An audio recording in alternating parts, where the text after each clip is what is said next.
alipinga ile. Hiyo si kweli. Akachiwa kibao na malaika. Ikabidi aamini, ila akaamini mwisho wa siku. Tusiwe na tabia ya kupunguza imani. Hata mimi imani yangu imeshuka kwa kiasi kikubwa sana. Unajua mwanzoni mimi nilikuwa na imani ya kwamba ukimpiga mjusi afu ile mkia ukikatika pale chini, unafanyaga hivyo. Ule mkia unakuwa unatukana. Unaweza kukuta legend ukakaa pembeni, anaangalia ule mkia afu anaambia mwenyewe.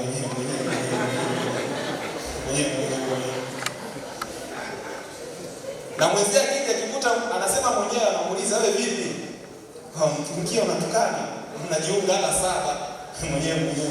Hadi uache mwenyewe. Tulikuwa tuna imani ya kwamba tunafanya ufumbuzi, eti mtu anakula machungwa, anakula yote, anakula vile vya ndani, anadijua hivi, eti amefumbua kofia na ika hapa juu. Mpumbavu. Ni dalili ya maskini. Ni chungwa lile kofia. Haiwezekani.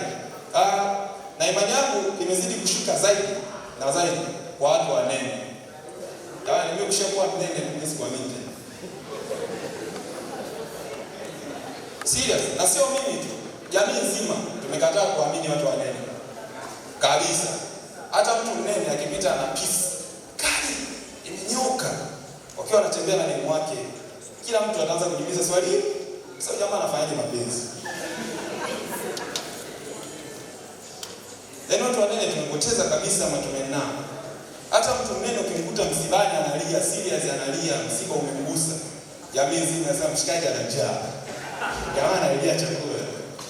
Mimi nishakuwa na mpenzi kwa mnene sana, alikuwa bonge. Siku ya Valentine nikajipasua mwanaume, nikampa hela nyingi sana. Apendeze, angae, nikamvisha vitu vyekundu, ladies, unajua tena. Dada alipendeza. Mwisho siku tunasubiri comment za masera. Unajua ukitaka kusifiwa usianze kuuliza. Sikilizia watu wanasemaje. Watu wakaanza kuniambia, "Bwana umekuwa wakala." Kwa nini? Just mwaya banda la pesa sema nilika. Ila tuliamani. Na niwaambie never katika kitu ambacho nakwambia, don't ever trust a fat. Mtu mnene simwamini. Nilimwamini mmoja tulienda kuiba sababu tuliiba chakula. Hivyo wetu hapa chini nikapigwa fimbo kadhaa, nikamwambia taja mwizi, nikagoma. Akaitwa yule mshikaji, akamwekea ukoko sasa. Kimtaja mwizi, huu ukoko ni wako. Jamaa akasema, mwalimu yule pale. Si unajua tena mafuta ya gari na maji sehemu moja vinajitenga. Tulienda Mikumi, sababu ya kuangalia wanyama. Tembo akaanza kusumbua lile gari, kabidi tumuulize tu agaida, hii scenario ikoje? Akatuuliza. Sisi wenyewe tunashangaa. Mimi nikakumbuka kumbe tumebeba mtu mnene. Na tembo akajua kuna mwenzia anataka tuwacheze wote. Ila si vibaya. Kiza mtoto mnene la sana. Kwa nini niwaambie ni la sana? Kwa sababu unapata cha kuchezea. Unaweza kurudi na stress zako nyumbani, unafika pale mtoto kavimba mashavu. Unajua, unaanza kuchezea hapo juu.